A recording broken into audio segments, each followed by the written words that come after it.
If you are my age, you remember renting games from Blockbuster, begging mom or dad for a chance to play that hit game that you didn't have, beat a game in 3 days, or at least have something to play with your best friend while they slept over. Well, do you remember the Sega Game Factory? Probably not, but its promise was impressive. If it was fully enacted, it would have given you the ability to download and play any game you wanted. Using the Game Factory, you could insert a blank, rewritable cartridge, then play the Sega game of your choosing.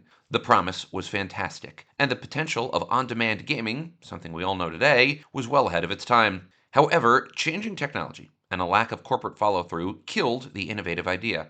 The wild thing about Game Factory is this: it actually showed innovation well beyond what you would expect for a company like Blockbuster and like Sega, both of whom basically got innovated out of the business. It's 1990. Blockbuster, founded in 1985, is continuing to show explosive growth in the movie and video game rental market. The company had between 1,200 and 1,300 stores across the nation, is sponsoring college football games, and buying up its rivals, like Errol's. Blockbuster's success is driven by more than just renting movies. Between 1987 and 1988, the company began to rent out video games. Stores began to draw, on average, around 10% of their profits from video game rentals, although some stores reportedly earned as much as 40% of their profits from the practice. In the early 1990s, the video game rental market, in total, was a more than $1.5 billion enterprise. The practice was not without significant controversy for video game companies like Nintendo.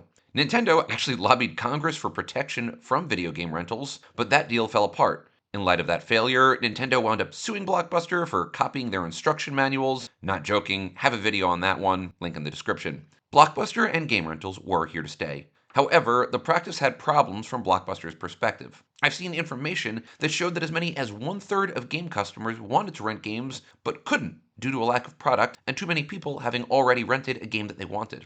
I mean, you probably remember that. How often did you walk into a Blockbuster to get a hot new title only to discover that it was already sold out? As noted by Sega of America President Tom Kalinske, quote, with nearly 1,000 software titles available, it's tough keeping an inventory, end quote. For companies like Blockbuster, the answer seemed simple: just buy more games. Of course, that didn't really work either, because eventually the game would be out of demand and Blockbuster would be stuck with 20 copies of a game that was years old and no one really wanted. To address these concerns and to innovate a potentially stale business model, Blockbuster enrolled in a series of corporate moves. This included a partnership with IBM, the computing and electronics giant. Enter Soundsational, a company which, in the late 1980s, made networked music kiosks. Customers could use these kiosks to purchase music and have that music burned to a CD or cassette tape. Eager to take advantage of this emerging technology, Blockbuster and IBM purchased Soundsational in 1990. They renamed the company New Leaf Entertainment and assigned it the job of developing the technology and acquiring the licenses necessary from video game companies. Here's the wild thing.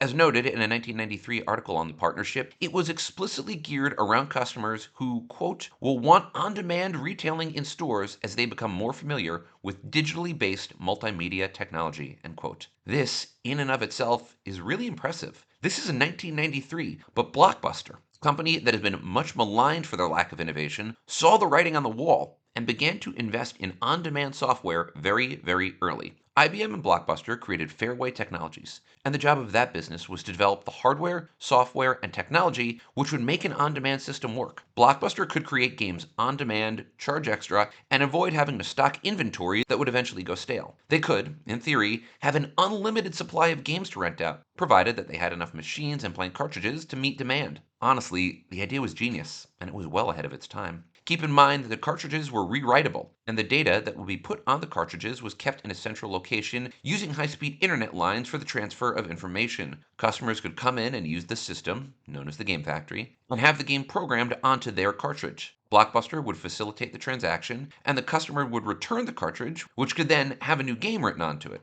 IBM estimated that out-of-stock music inventory cost $1 billion a year in lost sales. 43% of music shoppers said that they had experienced this condition, and it made sense to assume that rental companies like Blockbuster ran into similar problems. If the idea worked, it could dramatically expand the music, video, and games that Blockbuster sold in their stores. As such, Fairway Technologies created two cartridges, a 16-bit and a 32-bit. Obviously, the 32-bit cartridges would be used for larger games, although games that required more processing power would not be compatible for the system. Next came the pitch. Blockbuster approached Nintendo and Sega with the idea. And, if you know anything about the way these two companies operated at the time, what happened next probably won't surprise you. Nintendo said no. As noted earlier, they had sued Blockbuster over game rentals and the illegal reproduction of game manuals. In other words, they hated the video game market. Chalk this one up to their near obsessive desire to control every aspect of game production and sale. Sega, however, was far more interested.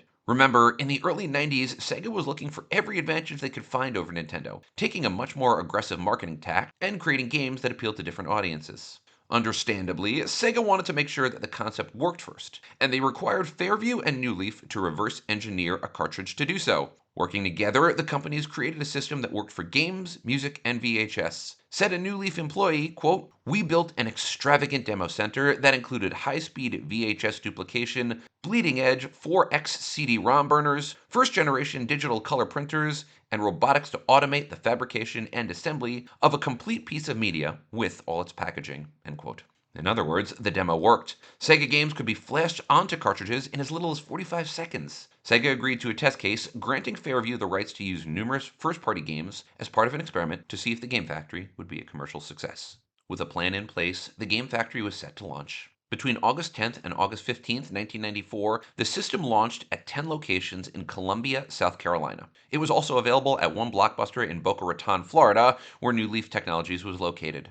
The idea, of course, was to see if Game Factory would sell Sega games. However, it was actually about much more than that. According to published reports, Blockbuster wanted to see if the technology worked, and then potentially use the Game Factory model for future console releases, including the PlayStation and Sega Saturn. After all, we're in August 1994. The PlayStation would be released in a few months in Japan, then make its American debut in September 1995. Likewise, the Sega Saturn would be released in November 94 in Japan and May 95 in North America. The Sega Genesis itself was, by now, nearly 6 years old and on its last legs. By all accounts, the idea worked well. Games reportedly sold, and customers were impressed with the novelty of the system. And yet, nothing. No nationwide Game Factory expansion ever occurred. And this begs the question, why?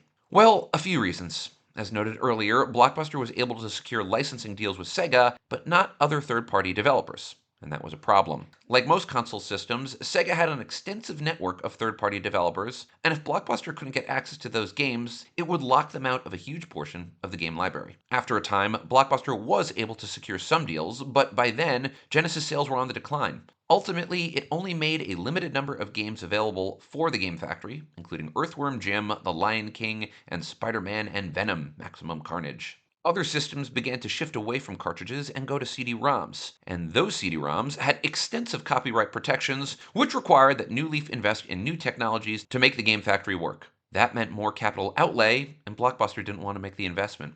Indeed, not making that investment may have been the final straw. Blockbuster was purchased by Viacom in 1994 for $8.4 billion.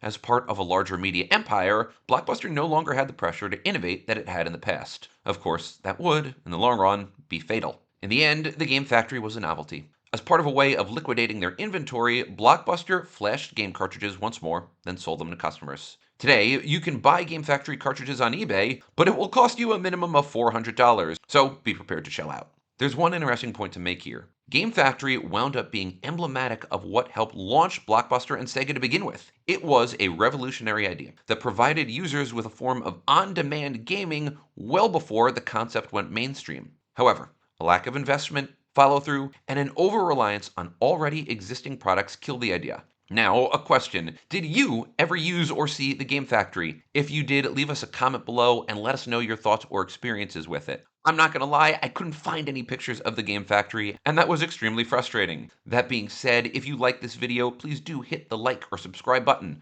or click on the next video that the almighty YouTube algorithm has selected for you. Thank you so much for watching, friends, and I hope you enjoyed watching this video as much as I like making it. Take care, everybody.